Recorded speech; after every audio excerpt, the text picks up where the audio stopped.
آل قرآني حفظتم آي رحماني وفضلتم تلاوته.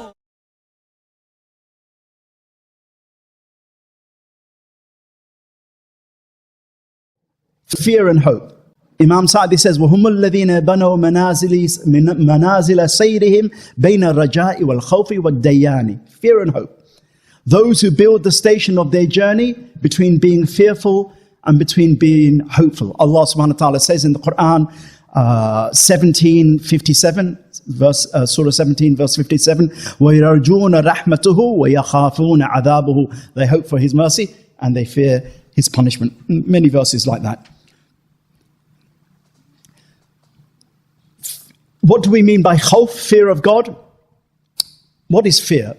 When human beings talk about fear, it's an apprehension at confronting what one hates or dislikes, or a fear of losing what one wants or desires. That's when someone fears. And of course, there are levels of fear. And hope is the heart's peace in waiting for what it wants and desires and loves. I'm hoping I'll get that job.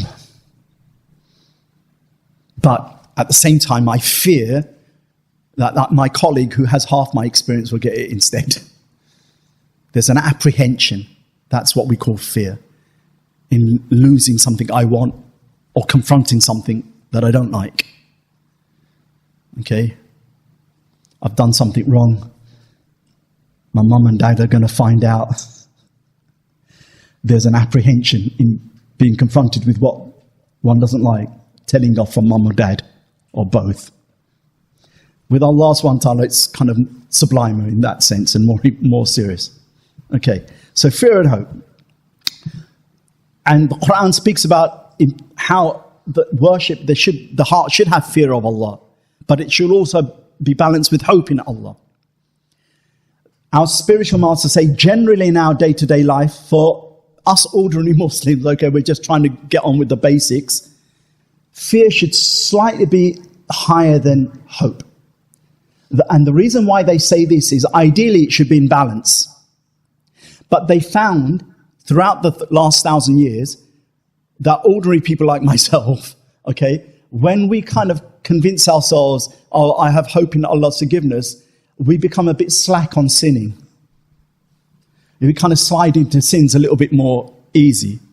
And in a society where you can now sin at the click of a finger, that's the last thing we want to do to our egos, our nafs. So, Allah is really merciful, and He is. But we need a little bit of not just the carrot, but the stick over us. Until we are spiritually mature, whereby we don't need those kind of things. One day, we'll have no cameras on the motorway because everybody will be sensible enough never to speed. Of course, that's in your dreams, buddy, but point being is, that would be an ideal. But given human nature, you always need something over people. Okay? So, in day-to-day life, if fear is slightly more than hope, only a little bit more, not over more, because then that kind of is too much. That's what most scholars advise. Once upon a time, they advised balance, but by the last 1,000 years, it was, this is not working. We need to tweak the prescription. Make fear slightly more than hope until one is spiritually mature and really entrenched in their worship of Allah subhanahu wa ta'ala. And now it's not a fear of falling into sin, it's a fear of missing out on the recommended or doing the makruh. I'm kept away from sins by Allah's grace for 20 years. I haven't sinned. That's not really what anyone in this day and age can really say. But there were people, ordinary Muslims, who could say that 50 years ago, 100 years ago. And there are, I'm sure, one or two people still left around the world who can say that. But when it comes to serious illness or on death's bed, it's the other way. Let hope predominate over fear. For the obvious reason. So that we don't lose a despair in Allah's forgiveness and mercy in our most vulnerable time. Okay? Otherwise, if there is any amongst you who can keep it in balance, bi'idhnillah, we're all different. But otherwise, generically, that's what the sheikhs of suluk advise. And there's a difference between practical, qualified spiritual masters and those of us who just read books. Because in the books it would just say fear and hope need to be in balance. But that's just not a workable proposition for anyone who has a life. It's a bit like someone writing a road map, just drawing an ordnance map of High Street North. They have not come to High Street North on a Sunday or a Saturday in that little junction, which should take you 3 minutes, but it takes you an hour. You could only know that if you live around that area or if you've done the journey a couple of times. Otherwise, sitting there in some ordnance survey map office, you wouldn't know that. That's the difference between the one who knows the books and the one who's made the journey. Ibn al-Qayyim, he says exactly that 700 years ago. The difference between the Sheikh of Suluk and the scholar is the scholar knows with the books. But the Sheikh the spiritual Sheikh who has experience, who has reached the heights of ihsan, to worship Allah as though seeing Him, and though you may not see Him, know that He sees you. Allah has allowed him to do the journey and come back so he can take people's hands and say, come. Even though on the map it says go this way and that way, but right now there is a volcano in the middle there. We need to skirt around it. That is the shortest way. Yeah, but it doesn't say so on my map. Trust me, bro. That's the shortest way, unless you want to be smitten with molten ash. Okay, so fear and hope. And, Ibn al-Qayyim gives that nice parable. The heart in its journeying to Allah can be likened to a bird. Love is its head, and fear and hope are its two wings. When the head and the wings are sound, the bird flies gracefully. When the head is cut off, the bird dies. When there's no love of Allah, khalas, Iman is dead. There is no Islam, no Iman. And when it loses one of its wings, it becomes a target for every hunter or predator. Saying Allah Kareem and purposely not praying, Allah generous, Allah forgiving, and purposely not praying, purposely not fasting, purposely doing haram, is having one wing and thinking, oh, no problem. No wolf, no lion is going to get me. Yeah, but you know what, bro? You're flying lower than the table because you can't fly any higher because you don't have two wings. The intelligent bird will fix the other wing back on so it can fly a bit, even if one might be stronger than the other. Okay? So we need to have fear and hope. At the higher level of fear and hope, it's still fear and hope of Allah. Fear of Allah, Allah's punishment, and hope in Allah's mercy. The higher level is not fear of Allah's punishment of hell. At the higher level, like that level of the Siddiqoon and the Sahaba, it's fear that Allah will be unhappy with me. Romeo has no fear at all that Juliet is going to bop him on the nose. Their relationship is well past that. But Romeo is fearful that I hope I don't do anything to upset my Juliet. I don't know if I could take it if she didn't talk to me or she just turned away from me. When the heart is that much in love, that's what happens. And hearts were designed to be in love with Allah. It's their natural state. It's what this whole thing is about.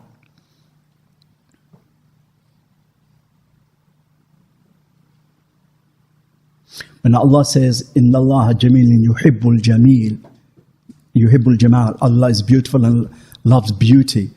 That should just, Allah loves. Leaving alone what He loves, because there are many things. Allah loves the people who repent. Allah loves the patient. Allah loves the muhsinun. Allah loves the muttaqun. The Quran has, Inna Allah yuhib, Allah loves, and lots of descriptions of who He loves. But Allah loves. That should just send the heart and the mind, subhanallah, Allah loves. How do I draw closer to my Allah loves? How do I do this? Tell me. That's what our concern as Muslims should be. Right? This is what this is about. That's why some of the sheikhs of Suluk said, summarizing the spiritual path, they said, you know what it is? It could be described in 1,000 ways. One of them said, I will just describe it as this. One of the classical scholars says, he said, it is at-tahabbub ilallah bima yarda, becoming beloved to Allah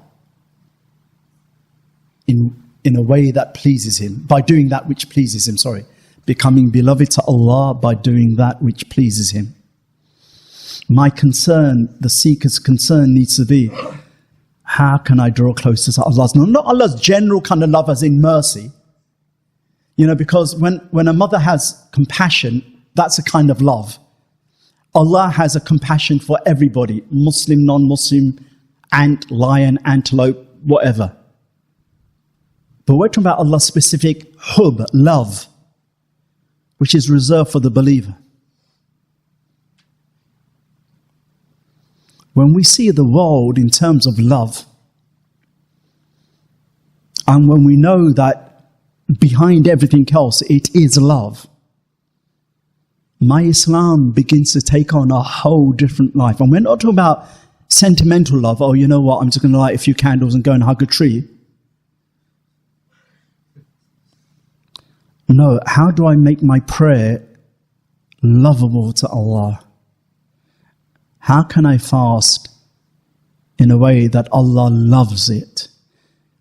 How can I wake up in the morning and live my day in a way that I'm drawn closer to Allah's love? A person who wakes up with that question in his mind or her mind and that intention, they're in a different dimension, right? Even though their feet are planted firmly on earth.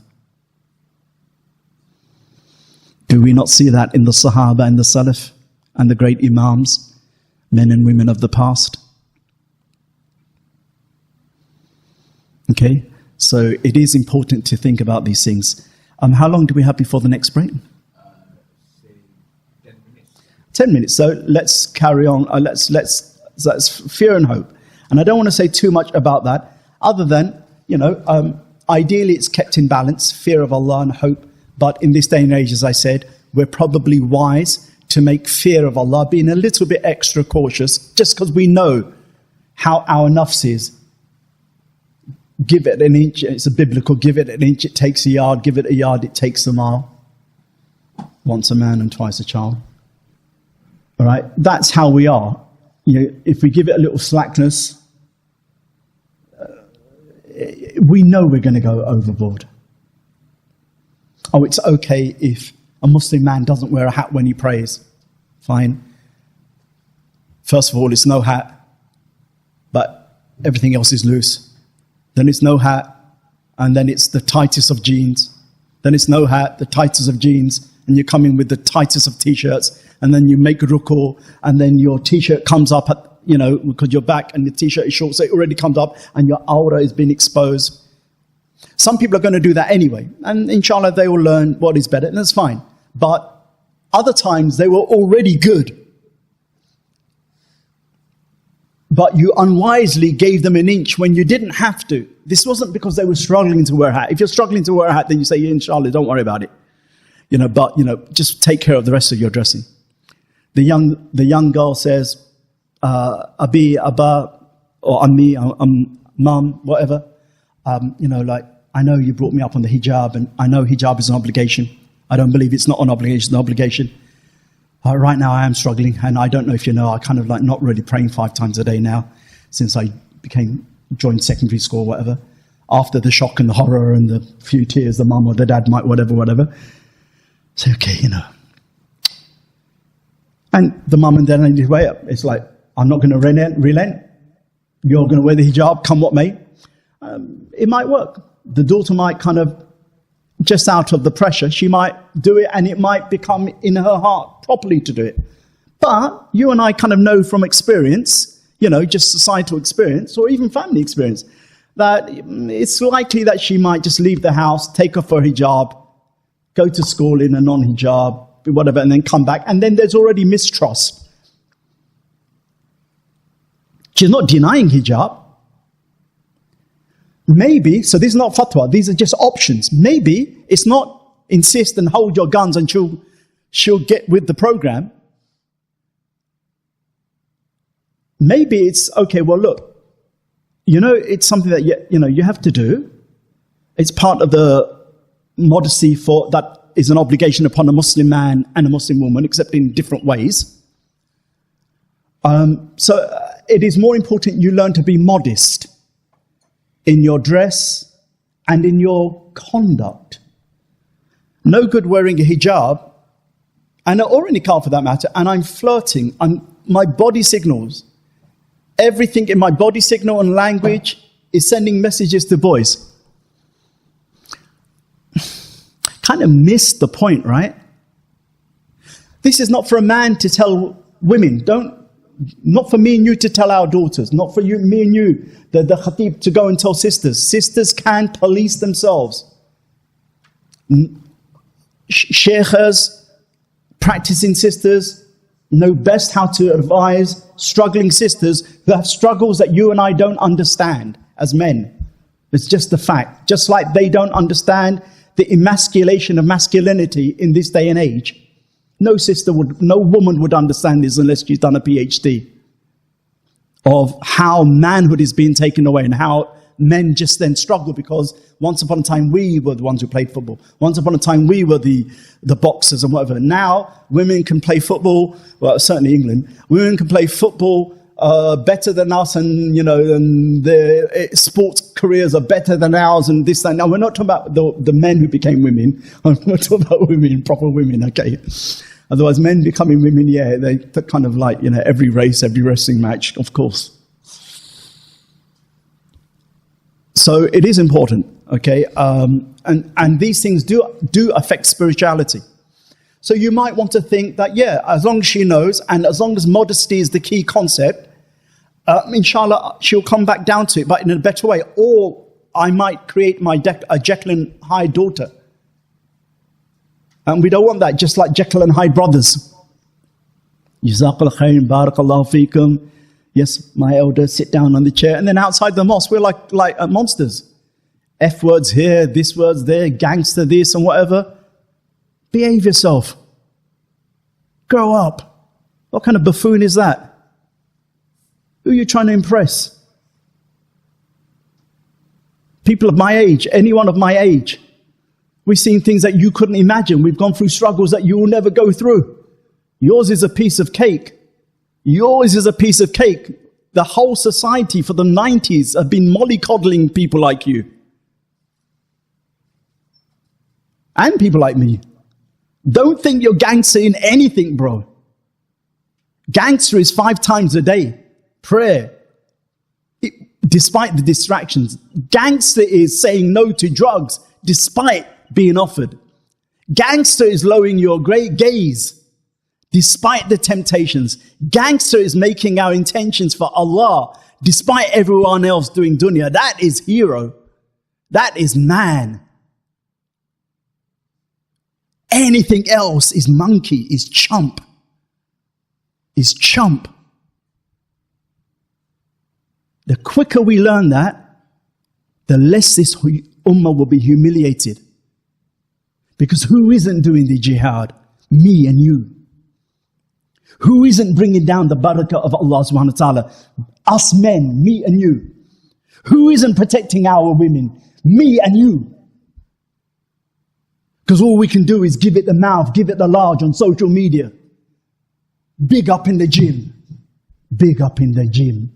Wala hawla wala quwwata illa billah. Big up in the gym, and we don't have a single time in my life that I said, Ya Allah, let me die as a shaheed in your path. Because the Prophet ﷺ said in the Sahih Hadith and Sahih Bukhari, whoever doesn't perform a ghazwa for Allah or intend to perform a ghazwa for Allah and dies on a branch of hypocrisy or jahiliyyah, one of the two, can't remember. And you want to tell me you're giving it the large? Come on, let's get with Islam. Let's know what rajuliyah, manhood, is in Islam. It's not any of that. It's service to parents, restraining the nafs, remembering Allah, standing up for justice, knowing when to be gentle and knowing when the steel fist of the mujahid needs to be felt. Do you get me? Do you get me? Brothers, you don't get it? I'm not hearing a yes or a no or a nod of the head. Barakallahu feekum. Khawf and raja. So let's take a break there, because we're now going to do mahabba. And in one sense, this is the heart of it, but there is more to it, inshallah ta'ala. But mahabba, love of Allah subhanahu wa ta'ala, is the next thing, after a 10-minute break.